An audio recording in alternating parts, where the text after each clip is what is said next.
Yerusalem segala pembesar Israel, yakni para kepala suku, para pemimpin rombongan orang-orang yang melayani raja, para kepala pasukan 1.000 dan kepala pasukan 100, serta para kepala harta benda dan ternak kepunyaan raja dan anak-anaknya.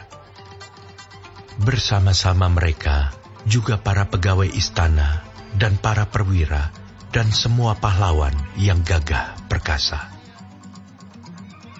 Lalu berdirilah Raja Daud dan berkata, "Dengarlah, hai saudara-saudaraku dan bangsaku. Aku bermaksud hendak mendirikan rumah perhentian untuk tabut perjanjian Tuhan dan untuk tumpuan kaki Allah kita. Juga aku telah membuat persediaan untuk mendirikannya. Tetapi Allah telah berfirman kepadaku, Engkau tidak akan mendirikan rumah bagi namaku, sebab engkau ini seorang prajurit dan telah menumpahkan darah. Namun Tuhan Allah Israel telah memilih aku dari antara segenap puakku untuk menjadi raja atas Israel selama-lamanya. Sebab ia telah memilih Yehuda menjadi pemimpin, dan puakku dari antara kaum Yehuda, dan dari antara anak-anak ayahku. Ia berkenan kepadaku untuk mengangkat aku sebagai raja atas seluruh Israel. Dan dari antara anak-anakku sekalian, sebab banyak anak telah dikaruniakan Tuhan kepadaku, Ia telah memilih anakku Salomo untuk duduk di atas takhta pemerintahan Tuhan atas Israel. Ia telah berfirman kepadaku, Salomo anakmu, dialah yang akan mendirikan rumahku dan pelataranku, sebab aku telah memilih dia menjadi anakku, dan aku akan menjadi bapanya. Dan aku akan mengokohkan kerajaannya sampai selama-lamanya, jika ia bertekun melakukan segala perintah dan peraturanku seperti sekarang ini. Maka sekarang, di depan mata seluruh Israel, jemaah Tuhan, dan dengan didengar Allah kita, aku berkata kepadamu, peliharalah dan tuntutlah segala perintah Tuhan Allahmu, supaya kamu tetap menduduki negeri yang baik ini dan mewariskannya sampai selama-lamanya kepada anak-anakmu yang kemudian. Dan engkau, anakku Salomo, kenallah Allahnya ayahmu, dan beribadahlah kepadanya dengan tulus ikhlas dan dengan rela hati. Sebab Tuhan menyelidiki segala hati dan mengerti segala niat dan cita-cita. Jika engkau mencari Dia, maka Ia berkenan ditemui olehmu. Tetapi jika engkau meninggalkan Dia, maka Ia akan membuang engkau untuk selamanya. Camkanlah sekarang, sebab Tuhan telah memilih engkau untuk mendirikan sebuah rumah menjadi tempat kudus. Kuatkanlah hatimu dan lakukanlah itu. Lalu Daud menyerahkan kepada Salomo anaknya rencana bangunan dari balai bait suci dan ruangan-ruangannya, dari perbendaharaannya kamar-kamar atas dan kamar-kamar dalamnya, serta dari ruangan untuk tutup pendamaian.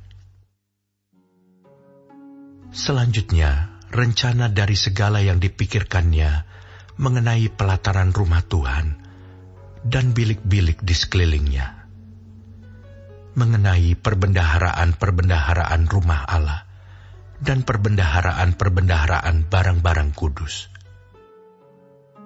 mengenai rombongan-rombongan para imam dan para orang Lewi, dan mengenai segala pekerjaan untuk ibadah di rumah Tuhan, dan segala perkakas untuk ibadah di rumah Tuhan.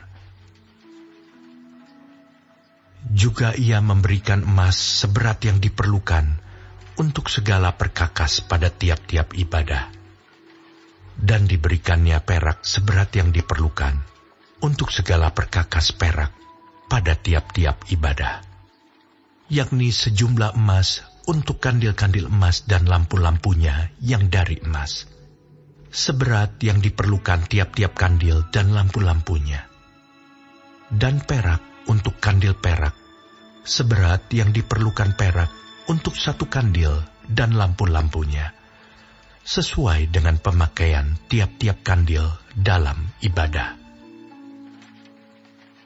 Kemudian diberikannya sejumlah emas untuk meja-meja roti sajian, meja demi meja, dan perak untuk meja-meja dari perak. Selanjutnya emas murni untuk garpu-garpu, dan bokor-bokor penyiraman, dan kendi-kendi. Juga untuk piala-piala dari emas, seberat yang diperlukan untuk tiap-tiap piala, dan perak untuk piala dari perak, seberat yang diperlukan untuk tiap-tiap piala. Juga emas yang disucikan untuk mezbah pembakaran ukupan, seberat yang diperlukan, dan emas untuk pembentukan kereta yang menjadi tumpangan kedua kerub, yang mengembangkan sayapnya sambil menudungi tabut perjanjian Tuhan. Semuanya itu terdapat dalam tulisan yang diilhamkan kepadaku oleh Tuhan, yang berisi petunjuk tentang segala pelaksanaan rencana itu. Lalu berkatalah Daud kepada Salomo, anaknya, Kuatkan dan teguhkanlah hatimu, dan lakukanlah itu. Janganlah takut, dan janganlah tawar hati. Sebab Tuhan Allah, Allahku, menyertai engkau. Ia tidak akan membiarkan dan meninggalkan engkau sampai segala pekerjaan untuk ibadah di rumah Allah selesai. Sesungguhnya rombongan para imam dan para orang Lewi ada untuk melakukan segala ibadah di rumah Allah. Dan ada beberapa sukarelawan yang ahli dalam setiap tugas yang dapat membantu engkau. Juga para pemimpin dan seluruh rakyat ini sepenuhnya ada di bawah perintahmu.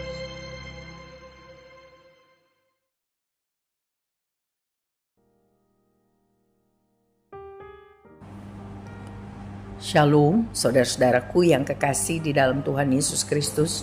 Puji Tuhan, kita masih diberi kesempatan untuk hidup hari ini dan juga anugerah bisa mempelajari firman Tuhan, panduan kehidupan dari kitab 1 Tawari 28. Tuhan Yesus baik, Ia memberkati kita semua.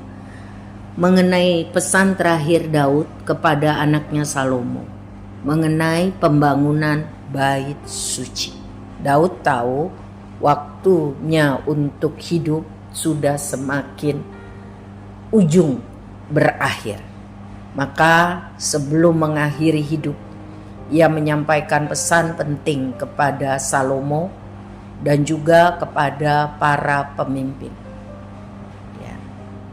Dia menyerah terimakan tugas suci kepada Salomo dan juga kepada pembesar-pembesar bangsa mengenai pembangunan Bait Allah, agar para pembesar bangsa mendukung penuh Salomo untuk berhasil melaksanakan pekerjaan mulia tersebut. Daud menyerahkan juga rancangan arsitektur Bait Allah. Daud juga memberitahu siapa saja yang bisa dilibatkan untuk membangun Bait Allah tersebut. Daud juga menyerahkan semua harta kekayaan yang sudah dipersiapkan bagi pembangunan Bait Allah.